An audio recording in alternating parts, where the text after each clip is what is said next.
je ne suis pas l'avenir de l'agriculture française. Pour commencer, il est vrai que je n'ai pas une immense appétence pour le travail manuel et que je n'ai jamais été passionné par le travail de mon père, installé depuis 2005, par celui de mon grand-père, installé en 1961, ou par celui de mon arrière-grand-père, installé en 1927. Vous l'aurez compris, l'agriculture coule dans mes veines. Pour autant, je peux vous affirmer avec certitude que je n'en ferai jamais mon métier. Pour moi, le travail de paysan est terriblement difficile, et pourtant essentiel. Mon père dit même que là où on ne peut pas réellement parler d'un travail, puisqu'il est quasiment impossible d'en vivre. Aussi terrible que cela puisse paraître, chez nous, il s'agit plus souvent d'une activité presque bénévole que d'une profession réellement lucrative. Je m'appelle Esteban Rive, j'ai bientôt 17 ans, et je suis en première générale au lycée Germaine Tillon à Castelnaudary, dans l'Aude.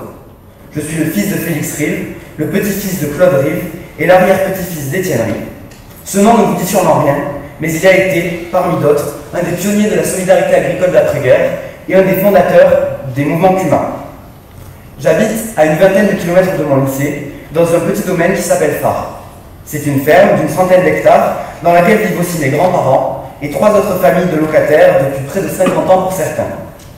En 1927, à peine marié et de retour de son service militaire, mon arrière-grand-père Étienne Rive a signé un bail avec l'héritière de la famille de Saint-Exupéry pour vivre dans la grande bâtisse qui surplombait les terres qu'il allait exploiter autour de cette même ferme. Il ne le savait pas encore, mais c'est là qu'il allait, avec mon arrière-grand-mère Jeanne, fonder sa famille, élever ses enfants et apprendre le métier d'agriculteur, qu'il héritait de son père et qu'il transmettra à ses enfants, ses petits-enfants et certains de ses arrière-petits-enfants, pas moi. Quand on m'a contacté il y a plusieurs mois pour raconter l'histoire de cet homme, de ce lieu et de cette famille, j'étais totalement dans autre chose. J'apprenais mes textes pour l'oral blanc du bac de français, je réfléchissais à comment m'habiller pour l'anniversaire auquel j'étais invité le week-end suivant, et je me demandais comment plaire à ces filles dans ma classe. C'est dur, l'adolescence. Je connaissais dans les grandes lignes les origines des cumains, ce qui est plus que beaucoup de gens, et le rôle qu'avait joué mon arrière-grand-père. Je connaissais les engagements résistants, solidaires et agricoles des membres de ma famille, mais je ne m'étais jamais questionné sur l'impact qu'avait se passé sur ma vie. C'est en préparant cet exercice devant vous que je me suis interrogé pour la première fois en quoi cette histoire familiale avait joué sur ma vision du monde et sur ce que je suis aujourd'hui. La FNCUMA avait pris contact avec mon grand-père pour un entretien en vue de l'écriture d'un livre sur l'histoire des Cumas, qui est sorti aujourd'hui, et j'avais discuté avec une de ses représentantes par SMS pour organiser la visioconférence pour mon grand-père. Le numérique, c'est pas son truc. Raconter des histoires, si. J'ai toujours aimé l'écouter parler de son père, de la résistance et de l'histoire de la ferme. Du haut de mes presque 17 ans, la FNCUMA m'a proposé de faire ce champ libre devant vous pour témoigner et raconter les 4 générations qui nous séparent des fondateurs du mouvement cumain. Je me suis longuement questionné sur ma légitimité à parler devant vous aujourd'hui. Puis, j'ai regardé le paysage médiatique en France. Les questions agricoles sont bien trop souvent présentées comme complexes et inaccessibles pour nous, les jeunes. Elles nous concernent pourtant plus que tout. Il s'agit de notre avenir, de l'avenir de notre alimentation et de sa viabilité, de l'avenir de notre planète également. Après réflexion, je ne suis pas moins légitime pour parler d'agriculture paysanne que les médias, certains commentateurs ou politiques déconnectés de la réalité. À ce moment-là de ma réflexion, c'était décidé. On me demande de m'exprimer pour raconter l'engagement de mes aïeuls. Mon discours ne peut pas être autrement qu'engagé. Après mon intervention, aura lieu une table ronde avec pour thème de savoir si la solidarité agricole est un souvenir du passé ou une solution pour l'avenir. Pour moi, ça n'a jamais été une question. La solidarité est et sera toujours la solution, pas seulement pour l'agriculture. Je suis issu d'une longue lignée de paysans, d'hommes et de femmes engagés. Il me semble important de rappeler l'origine des Cumas. Au-delà d'être nées d'une nécessité et d'être issues de la gauche, elles sont surtout nées de la résistance. À la fin de la guerre et au-delà des clivages politiques, c'est avant tout une volonté d'anciens résistants, dont Étienne Rive, mon arrière-grand-père, de défendre un nouveau modèle d'agriculture plus solidaire. Son père, avant lui, avait lui-même fondé dans l'Aude la première caisse de mutuelle agricole dans les années 20. La volonté des résistants conduira à une première loi sur le fermage, initiée entre autres par mon arrière-grand-père, et défendue et faite voter par François Tanguy-Prigent. Cette volonté conduira également mon arrière-grand-père à être un artisan du réseau cumain, en tant que fondateur de l'Union centrale des coopératives agricoles, puis de l'Union nationale des Cumas, mais aussi et surtout de la Confédération générale de l'agriculture, dont l'objectif était de réaliser l'unité paysanne. Après avoir emprunté énormément d'argent au Crédit Agricole, l'Union rachète les surplus américains, des matériels laissés en France après le débarquement, pour les distribuer et les revendre à des groupements d'agriculteurs trop pauvres pour acheter individuellement du matériel si coûteux. Ce sont les premières CUMA. Donc après avoir emprunté énormément d'argent au Crédit Agricole, l'Union rachète les surplus américains, des matériels laissés en France après le débarquement, pour les distribuer et les revendre à des groupements d'agriculteurs trop pauvres pour acheter individuellement du matériel si coûteux. Et ce sont les premières CUMA. Parmi ces surplus, des cheminettes, des bulles, des petits tracteurs et des machines à brouillard. Prévus à l'origine pour dissimuler l'arrivée des soldats alliés en Normandie, ces engins ont servi aux viticulteurs à protéger leurs vignobles en période de gel. De nombreuses CUMA se développent partout en France, dans le Midi, l'Ouest, la Normandie et le Massif central notamment. Elles sont à la pointe du progrès mécanique. Dans plusieurs documents de mon arrière-grand-père, retrouvés chez moi, il est possible de lire que les CUMA échangeaient énormément avec les États-Unis pour trouver des prix convenables. Pour comprendre ce besoin de s'unir, il me semble nécessaire de revenir quelques années plus tôt. Fin novembre 1943, alors que la zone libre est depuis peu la zone occupée sud, mon arrière-grand-père apprend que le radioémetteur, la personne chargée de communiquer avec Londres, s'est fait capturer. Le réseau est découvert, ses membres n'ont pas d'autre choix, ils doivent fuir et se cacher. Le lendemain, dès l'aube, des officiers de la Gestapo toquaient aux portes de tous les membres supposés du réseau que mon arrière-grand-père avait nommé Claude, en hommage à son enfant le plus jeune à l'époque, mon grand-père. Séparé de sa famille, celui que sa fausse carte d'identité présente alors comme Léon Ulysse Marion est avec facilité engagé comme valet de ferme au vu de ses compétences agricoles et agronomiques. Il était effectivement installé à son compte depuis plus de 15 ans, et ce, avant de devoir se cacher dans une pièce secrète chez un oncle, derrière une armoire à double fond. Auteur de poésie à ses heures, séparé de sa femme et de ses enfants, il attend patiemment la fin de la guerre et la fin de l'occupation, dirigeant à distance le réseau de passage et d'exfiltration des Juifs par les Pyrénées, ou de sabotage des voies ferrées du Midi, en prévision d'un potentiel débarquement sur les côtes méditerranéennes. L'armistice est signé, la guerre et l'occupation sont terminées, Hitler s'est suicidé dans son bunker, tout est bien qui finit bien, sauf que non. Les chevaux réquisitionnés dès 1939 pour l'effort de guerre, de la drôle de guerre, n'ont jamais été rendus, et le travail des champs et des vignes est compliqué, sans équidés pour tirer les outils. Les Américains proposent alors d'offrir des mules en remplacement, mais le ratio est bas. À phare, c'est une seule mule pour 4 chevaux perdus. Reprendre le travail et réussir à en vivre était alors impossible. C'est dans ce contexte-là que de nombreux agriculteurs, ayant participé au sabotage et à la désobéissance civile, décident de s'unir. C'est connu par les réseaux de résistance également. Ils sont les pères de la loi sur le fermage, fermement défendue et faite voter par François Tanguy-Prigent. Étienne Rive pensera et écrira pendant les heures sombres, avec Tanguy-Prigent, ce qui lancera les fondations de l'agriculture en 1945, à savoir le statut du fermage et du métayage, ou encore les CUMA. Il est alors ministre de l'Agriculture de Gaulle, mais je ne vous le présente pas. Des acteurs issus notamment de la résistance, alliés du ministre Prigent, créent une fédération nationale des CUMA en 1945, et mon arrière-grand-père est le premier président de l'Union nationale des CUMA qui achète du matériel aux États-Unis pour mécaniser la France. Mon arrière-grand-père écrira à cette époque, dans le journal Le Sol, qui existe encore aujourd'hui et que vous connaissez sous le nom d'Entraide, « Nous aurons la naïveté de croire que les CUMA peuvent transformer la vie des champs et rendre plus doux le sort des hommes qui se lèvent dans la nuit pour ouvrir leurs portes et marcher dans la boue ou le gazon mouillé. Nous aurons le grain d'utopie nécessaire pour croire que la coopération peut améliorer le sort des hommes entre eux, car il n'est rien de plus enivrant que de travailler à la même œuvre, faite de peine et d'espoir partagés. » Cette phrase forte évoque pour moi sa vision de l'agriculture, solidaire avant tout. Quelques années plus tard, suite à des tensions internes et des clivages politiques, les fondateurs de la Confédération Générale de l'Agriculture sont marginalisés et exclus. C'est de cette fracture que sont nés plusieurs syndicats agricoles, comme la FNSEA ou le MODEF. Le projet initial et la vision de l'agriculture qu'avaient ces résistants a porté ses fruits, avec des lois inédites votées, la mécanisation de l'agriculture française et une certaine vision de la solidarité agricole qui perdure encore aujourd'hui. Mon arrière-grand-père a poursuivi ses combats en créant notamment le Centre national de la coopération agricole, qu'il présida d'ailleurs pendant 30 ans, de 1950 à 1980.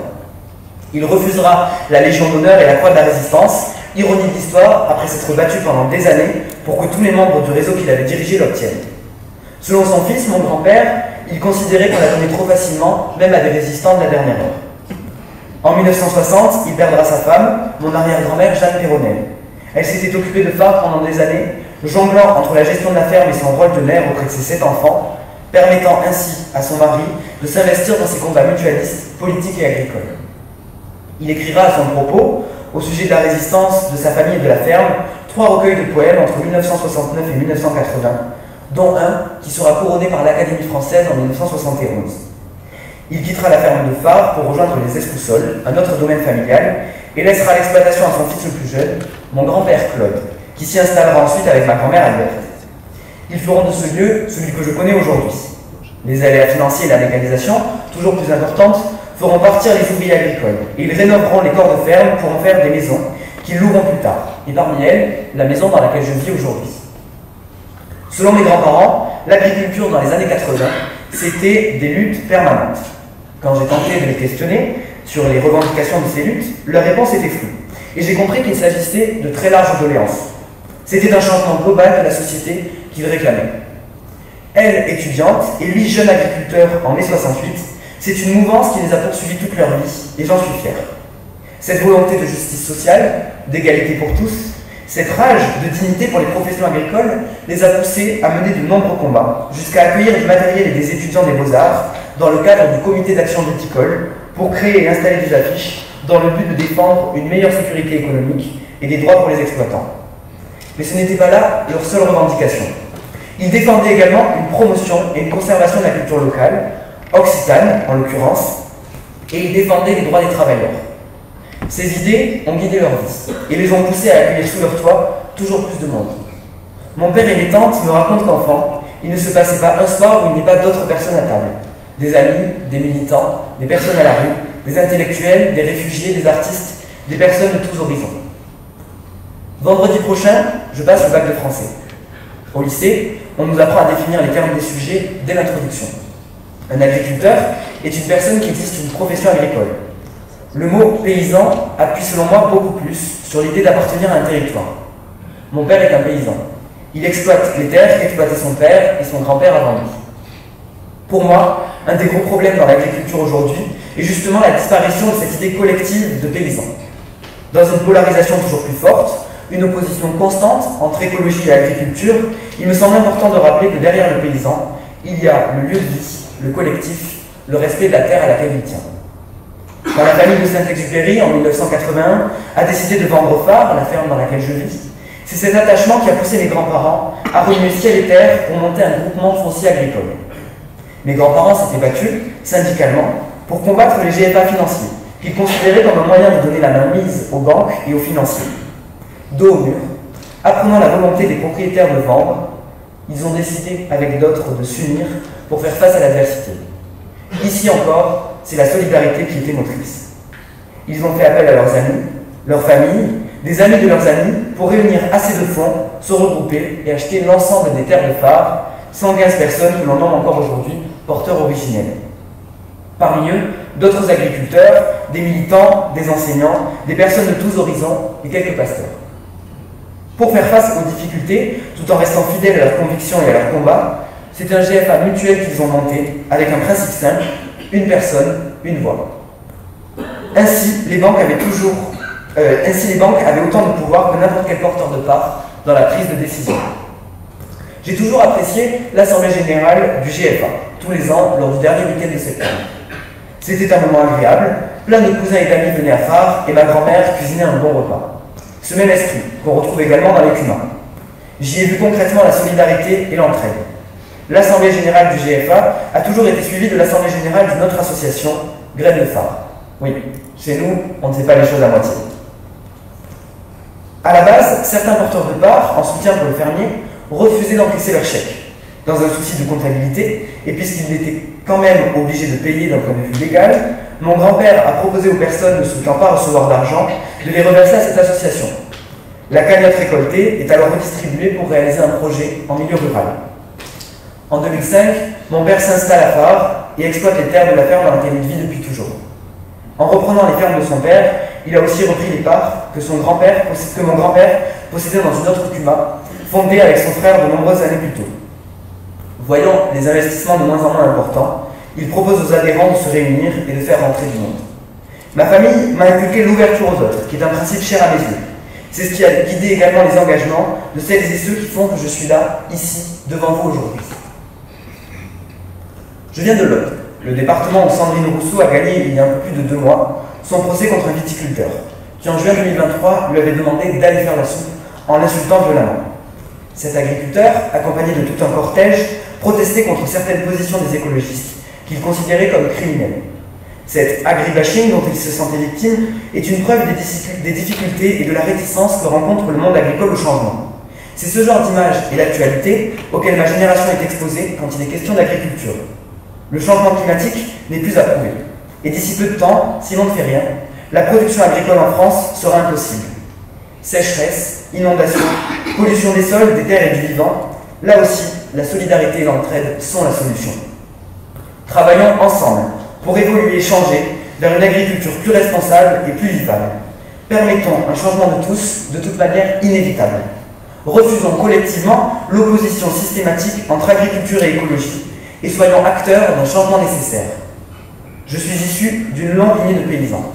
Mon arrière-grand-père a cru en la solidarité, résistant d'abord sous l'occupation, puis et surtout en la solidarité agricole. Il a initié, avec d'autres, les premières CUMA. Mon grand-père, Claude, a cru en la solidarité et en l'agriculture, en montant un groupement foncier agricole mutuel, pour pouvoir acheter à plusieurs les terres que son père exploitait avant lui. Mon père, lui, n'y croit plus. Président de CUMA, il a repris l'exploitation familiale en fermage et les désillusions n'ont cessé de s'enchaîner depuis. Il a tenté de se diversifier en plantant des vignes. Par souci éthique et sanitaire, il s'est converti en bio avec ses céréales, quelques mois avant que le cours du bio ne s'effondre. Pour la solidarité, il a sûrement encore quelques espoirs. L'agriculture, par contre, j'ai peur qu'il n'y croit plus. Je ne suis pas l'avenir de l'agriculture française, mais je suis un citoyen qui connaît ce monde. Je sais ce que sont les CUMA, et en 2100, j'espère encore pouvoir parler d'elles, de vous, car vous aurez réussi à amplifier le système solidaire que Tanguy Prigent et mon arrière-grand-père avaient imaginé. De nombreux paysans ne réussissent pas à se sortir, chaque mois, un salaire décent. Ils oscillent entre les emprunts, les dettes et les subventions qui n'arrivent pas. Tous les ans, selon plusieurs études, de la MSA notamment, 300 d'entre eux croisent le chemin de la faucheuse, seuls dans leur grange. C'est un drame. C'est toujours un drame. Souvenons-nous que le statut du fermage et du métayage, et aussi les CUMA, sont encore aujourd'hui une garantie face à une agriculture de plus en plus spéculative et déshumanisée. Ce monde ultra-concurrentiel et individualiste est loin, très loin, du programme agricole du Conseil national de la résistance et de ses rédacteurs. Je suis un simple lycéen. On me donne l'occasion et l'opportunité de faire passer un message aujourd'hui au monde agricole français. Ma légitimité pour parler me vient de l'engagement de mon arrière-grand-père. Et je vous le demande, refusons collectivement un modèle injuste, à l'inverse des objectifs qui étaient ceux des résistants et des fondateurs des CUMA. Merci.